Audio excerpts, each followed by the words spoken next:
మరి రామ్ చరణ్ గారు ఇలాంటి స్టోరీ మాకు పర్ఫెక్ట్ అనిపిస్తలేదు అంటున్నారు కొంతమంది. నాకైతే పర్ఫెక్ట్ అనిపించింది అన్న. ఆయన ప్రేమతోటి కాదు ఖర్చుతోటి చేసిండు.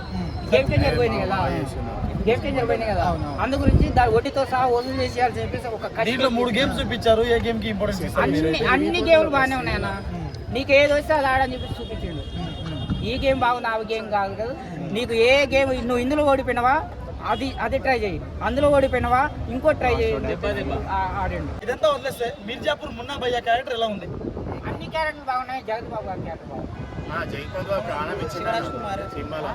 నాకు జగత్ బాబు జైపాల్ బాబు చాలా ప్రాణం ఇచ్చేసి సినిమా మొత్తం ఒకటి జగత్ బాబు, మూడోది మన విష్ణు బ్రహ్మలాగా బుచ్చిబాబు. ఏ కులంలో పుడుతుంది, ఏ మతంలో పుడుతుంది, ఏ ప్రాంతంలో పుడుతుంది, గలీలో ఉండి కిలీలు అనడం కదా నాయన. నువ్వు పల్లెటూరులో పెట్టి తండాలు పెట్టేసి పట్టణానికి రా. నీకు ఏది వస్తే కబడ్డీ వస్తే కబడ్డీ, ఖోఖో వస్తే ఖోఖో, కరాటే వస్తే కరాటే, ఏది వస్తే అది నేర్చుకో.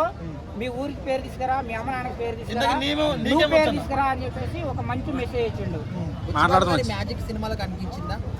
ఎండింగ్ లో ఉందన్న. మంచి మెసేజ్ అయితే ఏ సినిమాకి ఆ సినిమానే చూడాలన్నా. ఒకదానికి మనం పోల్చుకోవద్దు అంతే. మీకు ఏ గేమ్ వచ్చు?